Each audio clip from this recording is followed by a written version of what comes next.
कल हमने कहाँ तक एमसीक्यूज किए थे?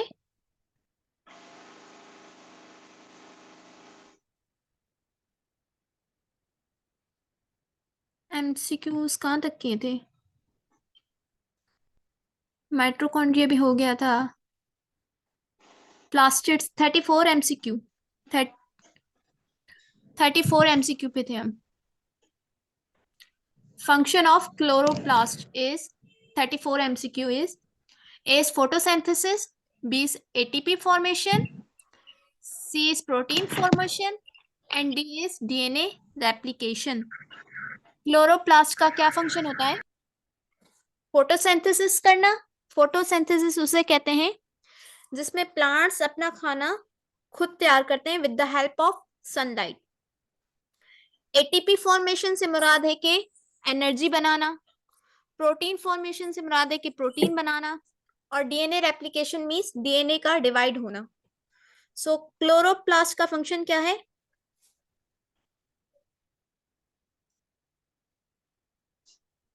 is photosynthesis. The function of chloroplast is photosynthesis. 35 MCQ देखें। The stack of thylakoids is called, जो क्लोरोप्लास्ट होता है वो डबल मेम्ब्रेन बाउंडेड ऑर्गेनेल है। Chloroplast double membrane bounded organelle है। उसके अंदर ना डिस्क पड़ी होती हैं जिसको हम थैलाकॉइड कहते हैं। द स्टेक ऑफ थैलाकॉइड, अब वो डिस्क सिंगल भी होती है और कतारों की शक्ल में भी। माइक किसका ऑन है?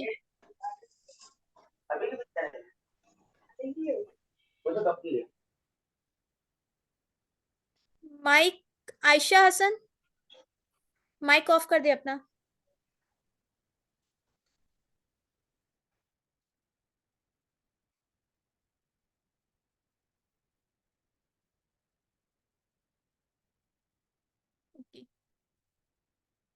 द स्टेक ऑफ थैलाकॉइड, तो उस क्लोरोप्लास्ट के अंदर जो है वो थैलाकॉइड पड़े होते हैं।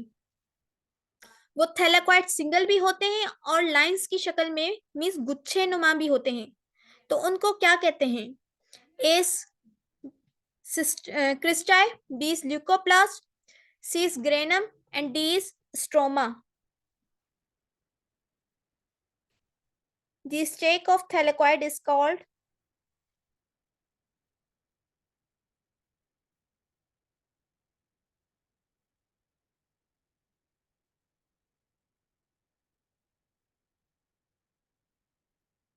(34) का आंसर था फोटोसिंथेसिस।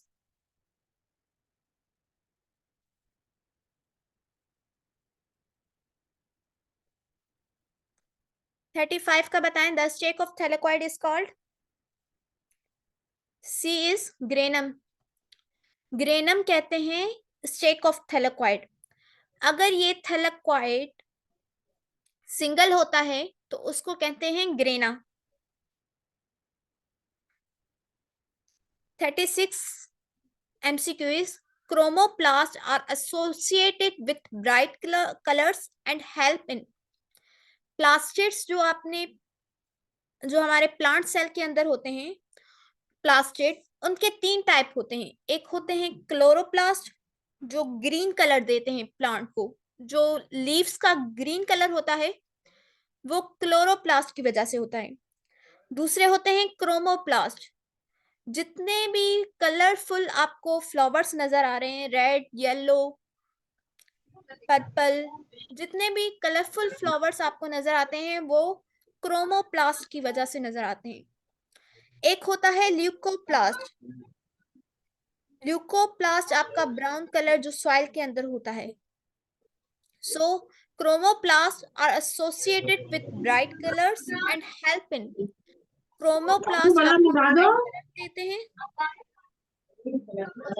एक माइक ऑफ कर दें आप अपना, ये उतार के देख लेंगे ना।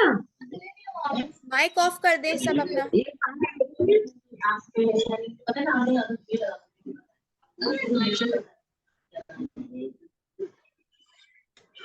क्रोमोप्लास्ट हैं वो ब्राइट कलर्स के साथ किस चीज में मदद देते हैं? A is pollination, B is dispersal of fruits, C is store fruit and D is both A and B. Chromoplast का एक फंक्शन है कलर देना, कलरफुल, और दूसरा वो किस चीज में हेल्प करते हैं? तो क्रोमोप्लास्ट हमें पॉलिनेशन में भी हेल्प करते हैं और फ्रूट्स की डिस्पर्सल में भी हेल्प करते हैं।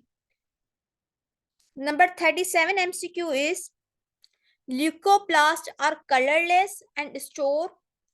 ल्यूकोप्लास्ट कलरलेस होते हैं और वो क्या स्टोर करते हैं अपने अंदर? A is starch, B is protein, C is lipid, D is all of these.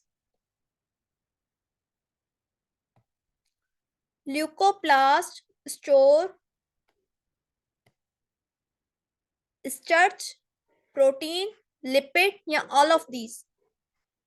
Leucoplast जो कलरलेस प्लास्टिड्स हैं वो अपने अंदर क्या स्टोर करते हैं? स्टार्च, प्रोटीन, लिपिड या ऑल ऑफ दीज। तो इसका आंसर है ऑल ऑफ दीज। ल्यूकोप्लास्ट के अंदर प्रोटीन भी होता है स्टोर, स्टार्च भी होता है और लिपिड भी। 38 MCQ is the type of plastid that contain pigments associated with bright colors। अब इसका आंसर बताएं। क्लोरोप्लास्ट, क्रोमोप्लास्ट, ल्यूकोप्लास्ट या ऑल ऑफ दीज। जो ब्राइट कलर्स हमें फ्लावर्स के नजर आते हैं वो किस वजह से होते हैं? सो इसका आंसर है chromoplast, B option. 39 MCQ is smooth endoplasmic reticulum are involved in। Cell के अंदर एंडोप्लाज्मिक रेटिकुलम प्रेजेंट होता है। एंडोप्लाज्मिक रेटिकुलम एक ऑर्गेनेल है थैलेकॉइड शक्ल का। उसके दो टाइप्स होते हैं, एक होता है स्मूथ और दूसरा होता है रफ।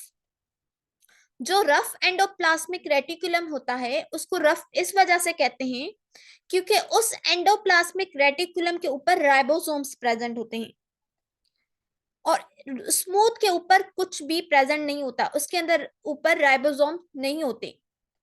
तो जो रफ एंडोप्लाज्मिक होता है, राइबोसोम्स की प्रेजेंस की वजह से वो प्रोटीन सिंथेसिस में हेल्प करता है। और स्मूथ किस चीज में इन्वॉल्व होता है? A is lipid metabolism, B is transport of material, C is detoxification of harmful chemicals, D is all of these.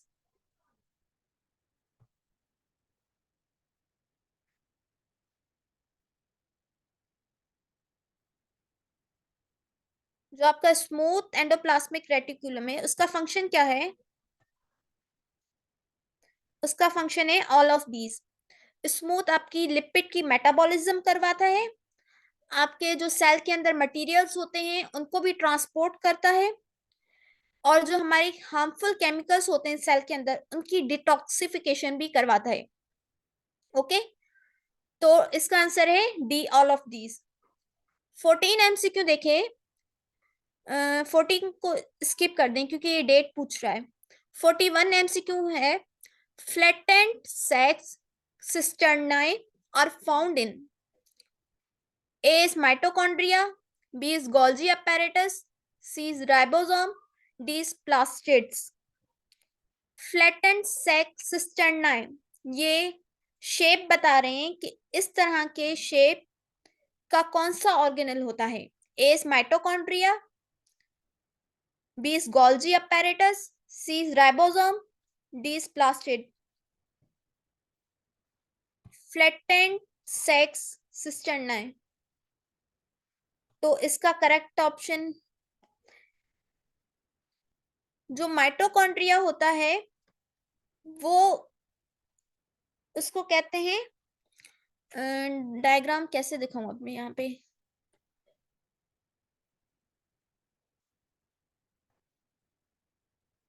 वो ओवल शेप का होता है माइटोकॉन्ड्रिया। राइबोसोम राउंड शिकल के होते हैं, और प्लास्टेट्स जो होते हैं वो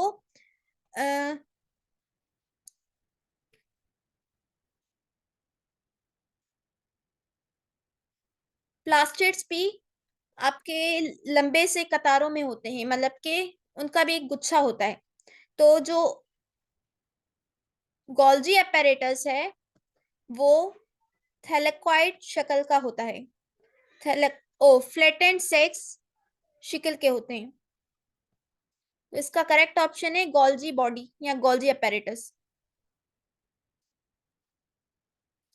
42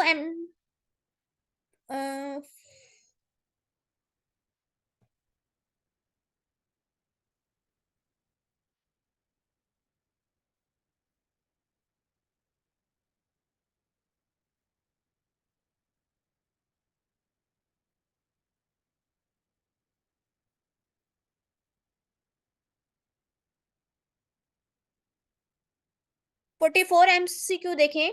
lysosomes are discovered by, lysosome को किसने डिस्कवर किया था? A is Camillo Golgi, B is Robert Hooke, C is Christian रेनिना रीना डी, और D is a king. Golgi body को कैमिलो गोल्जी ने डिस्कवर किया था, सेल को रॉबर्ट हुक ने डिस्कवर किया था, बाकी बचे आपके क्रिस्टाइन रीना डी और A king.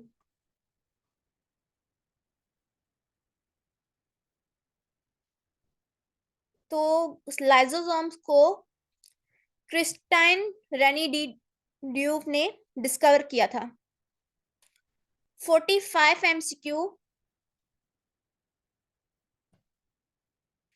Cell organelle which contain digestive enzymes, cell का वो कौन सा ऑर्गेनेल है जिसके अंदर डाइजेस्टिव एंजाइम प्रेजेंट होते हैं?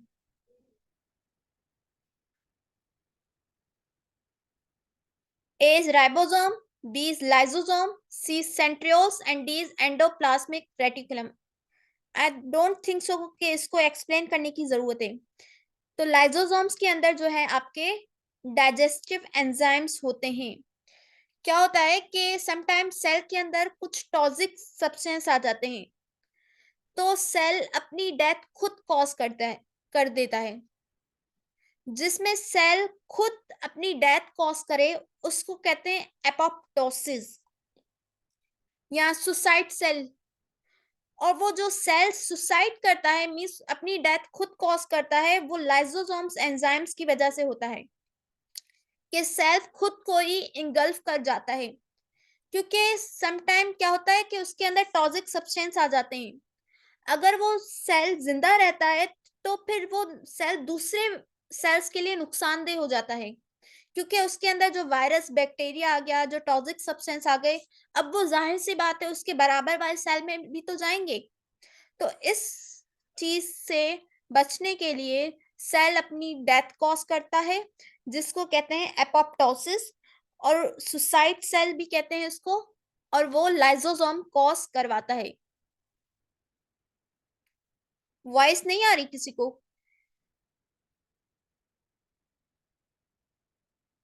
No voice? वॉइस आ रही है सबको?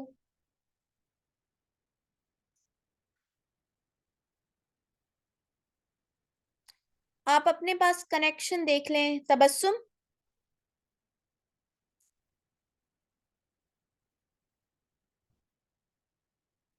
46 MCQ is animals cell have two centriole near the exterior surface of nucleus collectively। Animal cell के पास दो सेंट्रियोल्स होते हैं न्यूक्लियस के बाहर की तरफ। उनको हम क्या कहते हैं? A centrosome, B nucleosome, C chromosome and D both A and B.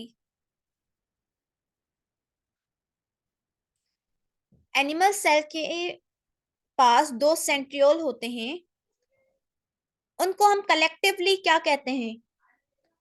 क्योंकि ये सेंट्रियोल का फंक्शन क्या होता है, किसी को पता है सेंट्रियोल्स का फंक्शन क्या होता है? सेंट्रियोल्स का फंक्शन क्या होता है? आपके साइटोप्लाज्म में सेंट्रियोल होते हैं, करेक्ट। ये जब सेल डिवाइड होता है ना, सेल डिवीजन होती है, तो ये सेंट्रियोल अपोजिट साइड पे चले जाते हैं, एक राइट की तरफ एक लेफ्ट की तरफ, अपोजिट पोल्स में।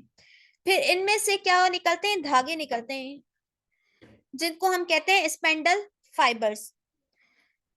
3 टाइप्स के धागे निकलते हैं इनमें से, और इनके जो स्पेंडल फाइबर्स निकलते हैं, फिर इन स्पेंडल फाइबर्स से, ये आपका चैप्टर सेल साइकिल में है, ये इनके सेंट्रियोल्स से जो धागे निकलते हैं, फिर उनके साथ आपके जो है क्रोमोसोम अटैच होते हैं।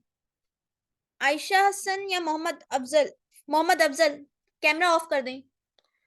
तो इनके जो धागे निकलते हैं, इनके साथ क्रोमोसोम अटैच होते हैं, फिर क्रोमोसोम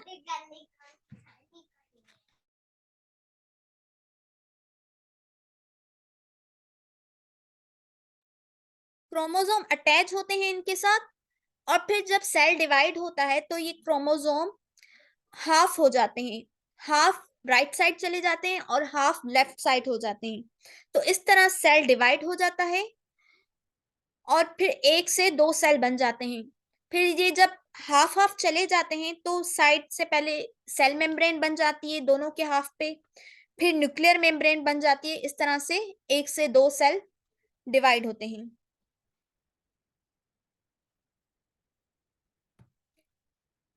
तो इसका करेक्ट आंसर था सेंट्रोसोम ए 46 का।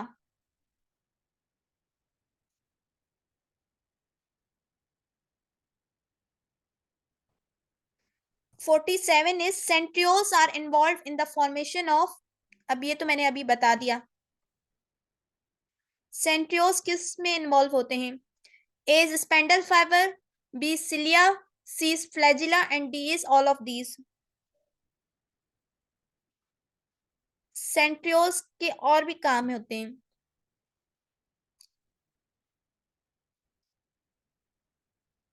सेंट्रियोल्स आप किसको कह रहे हैं जिसमें से फाइबर्स निकल रहे हैं? और फाइबर्स तो आपके फ्लैजिला में भी होते हैं, सिलिया में भी होते हैं। सिलिया मीन्स जो आप स्मॉल क्रिएचर्स को मूवमेंट में हेल्प करते हैं। आपके बैक्टीरिया देखा है, उसके इर्द गिर्द छोटे छोटे हेयर लाइक स्ट्रक्चर होते हैं जिनको हम सिलिया कहते हैं, और एक बड़ा हेयर होता है जिसको हम फ्लैजिला कहते हैं। तो सेंट्रियोल्स जो होते हैं वो स्पाइंडल फाइबर्स में भी इन्वॉल्व होते हैं, सिलिया भी बनाते हैं और फ्लैजिला भी बनाते हैं। सो इसका करेक्ट ऑप्शन है D, all of these.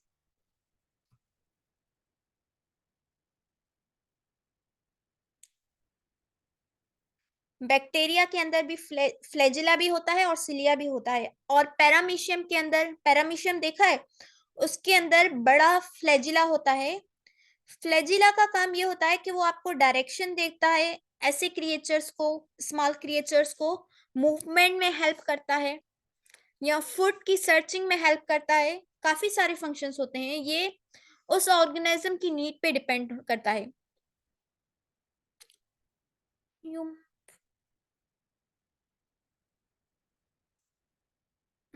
49 MCQ। The cell that contribute in coordination of the body.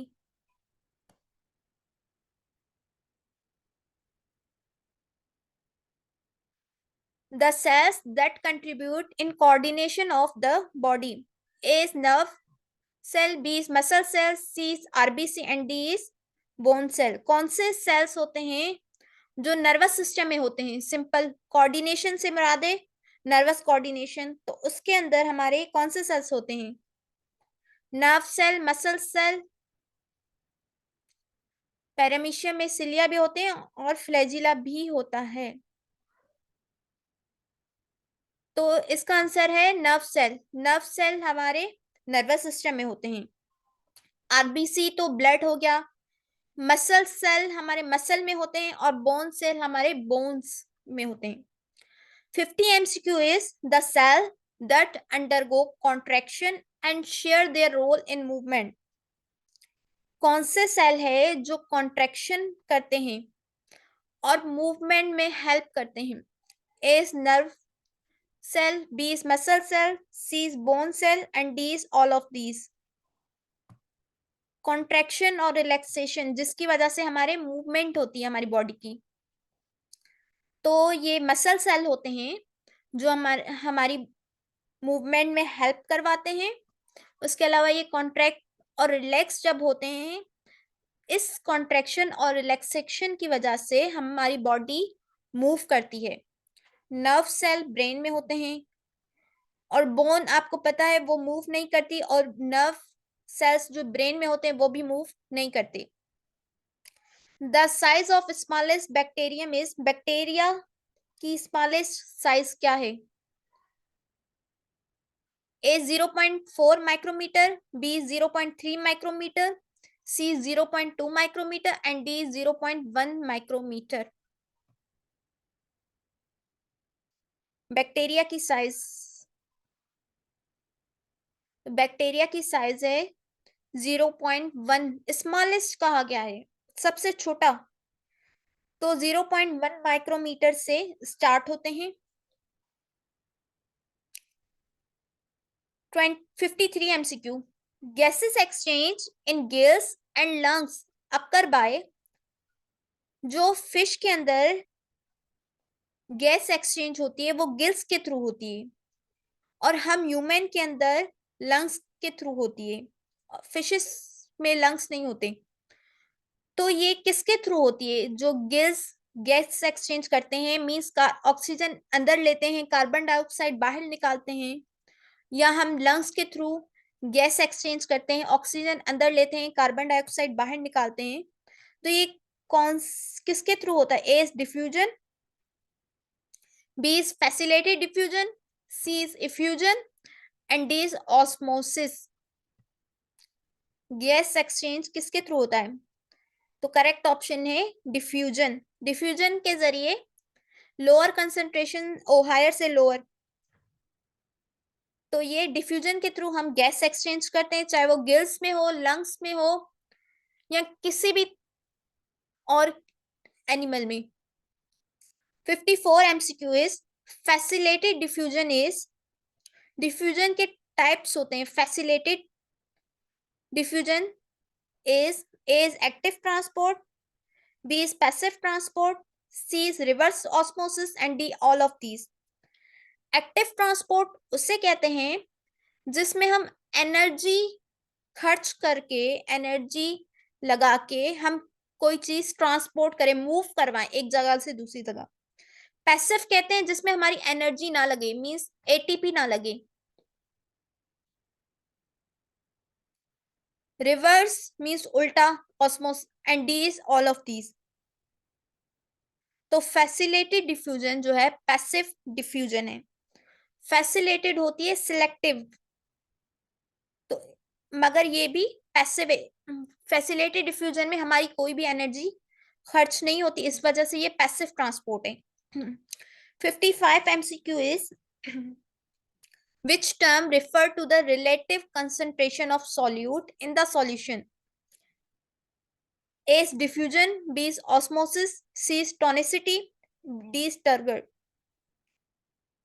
जो हम सॉल्यूट्स की कंसंट्रेशन देखते हैं, सॉल्यूट से मुराद है आपके वाटर और सॉल्ट, इसकी कंसंट्रेशन होती है हमारे सेल के अंदर वाटर और साल्ट की। इसके लिए क्या टर्म यूज की जाती है? डिफ्यूजन, ऑस्मोसिस, टोनिसिटी या टर्गर? टर्गर कहते हैं वाटर प्रेशर को।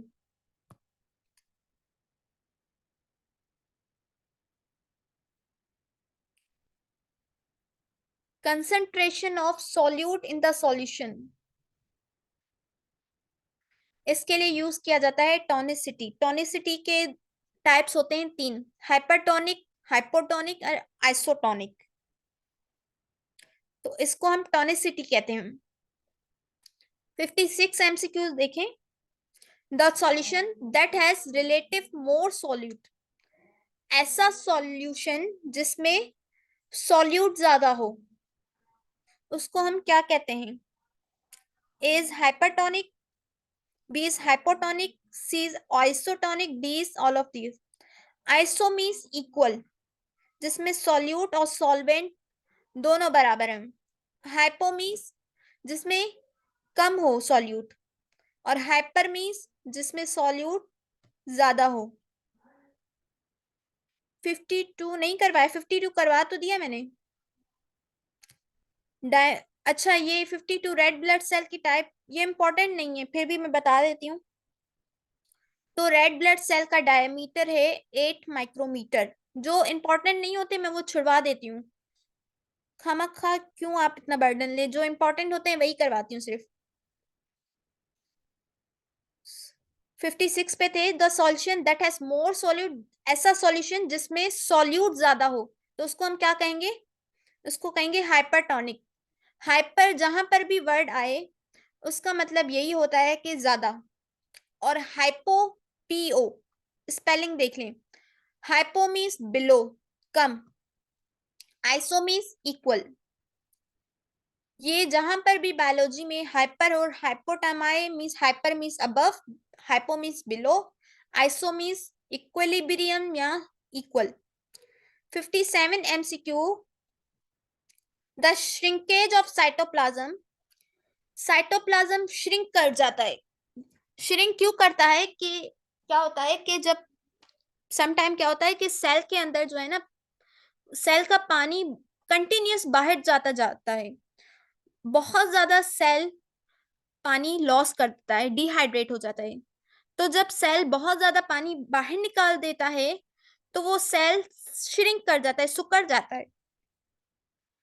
तो उस साइटोप्लाज्म या उस सेल के श्रिंकेज क्यों होता है? इज एंडोसाइटोसिस, एंडोसाइटोसिस मीन्स जब कोई चीज सेल के अंदर दाखिल हो। एक्सोसाइटोसिस जब कोई चीज सेल के बाहर जाए। The shrinkage of cytoplasm is, cell के ओ सॉरी, साइटोप्लाज्म के श्रिंकेज को क्या कहा जा रहा है? C is glycolysis, D is plasmolysis. Cell जब श्रिंक कर रहा है, जब उसकी पानी उसका बाहर जा रहा है, तो उसको हम क्या कह रहे हैं? Plasmolysis. Plasmolysis is the shrinkage of cytoplasm. 58 MCQ is the process in which semi-permeable membranes separate salt from water. A is osmosis, B is reverse osmosis, C is filtration, and D is diffusion.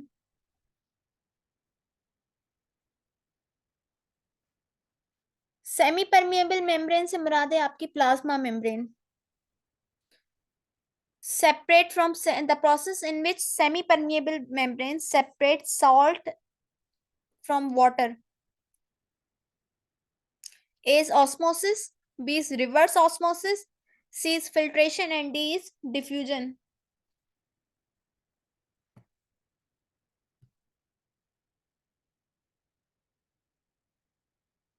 (56) का answer, the solution that has selectively more solute, ऐसा solution जिसमें solute बहुत ज्यादा हो, उसको कहते हैं hypertonic. मोर है, मोर से मुराद है ज्यादा, और ज्यादा टर्म हम यूज करते हैं हाइपरटोनिक। अगर यहाँ पे लेस होता तो यहाँ पे हाइपोटोनिक यूज करते। अगर यहाँ पर कहते हैं कि solution that has equal amount of solute and solvent, it is called isotonic. Okay, 59 MCQ का आंसर बताएं। 59 का आंसर बता दें। The process in which semi-permeable membrane separates salt from water. A is osmosis, B is reverse osmosis,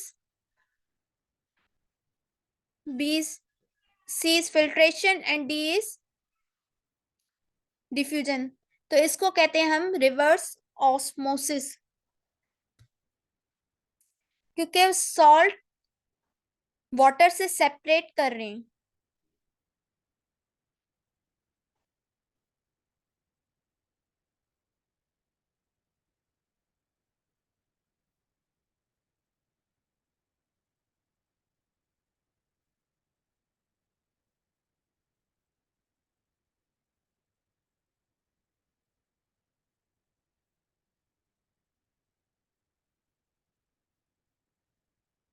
#59 MCQ is the movement of molecule from a region of lower concentration to the region of higher concentration.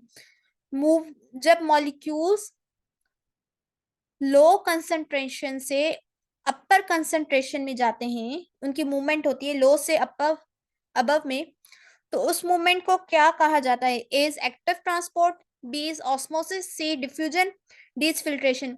ये आप ऐसे ले लें जैसे कि आप सीढ़ी चढ़ते हैं, जब सीढ़ी चढ़ते हैं तो आपकी एनर्जी लगती है, और जब सीढ़ी उतरते हैं, अबव से लो में आते हैं, हायर से लोअर में आते हैं, तो आपकी एनर्जी खर्च नहीं होती, क्योंकि आप ग्रेविटी के साथ जा रहे हैं, ग्रेविटी की तरफ जा रहे हैं। और जब नीचे से आप ऊपर जाते हैं तो आपकी एनर्जी क्यों खर्च होती है? क्योंकि आप ग्रेविटी के अगेंस्ट जाते हैं। जब ग्रेविटी की कोई चीज आप अगेंस्ट जाएंगे, लो से अबव में जाएंगे, वहां पे आपकी एनर्जी खर्च होगी। और जहां एनर्जी खर्च होती है उस ट्रांसपोर्ट को हम क्या कहते हैं? Active transport. A active transport. 60 MCQ is energy is required in, energy किसमें रिक्वायर्ड होती है? A is osmosis, B is diffusion, C is filtration and D is active transport. अब इसका आंसर तो बता दें। डी एक्टिव ट्रांसपोर्ट में आपकी एनर्जी खर्च होती है। 61 MCQ is which one is not an animal tissue? इनमें से कौन सा जो है एनिमल टिश्यू नहीं है? A is epithelial, B is connective, C is epidermal and D is nervous tissue. ये इजी है, कनेक्टिव भी है, नर्वस भी है। Epidermal, C option is correct. Epidermal जो है वो प्लांट टिश्यू है। एपिथेलियल, कनेक्टिव और नर्वस ये एनिमल टिश्यू है। 62 MCQ is the muscle found in heart. Heart के अंदर कौन से मसल होते हैं? Skeletal muscle, smooth muscle, cardiac muscle या ऑल ऑफ दीज? ये मीटिंग खत्म होने वाली है, 1 मिनट बचा है, तो ये एमसीक्यू करें, उसके बाद मीटिंग अगेन स्टार्ट करते हैं।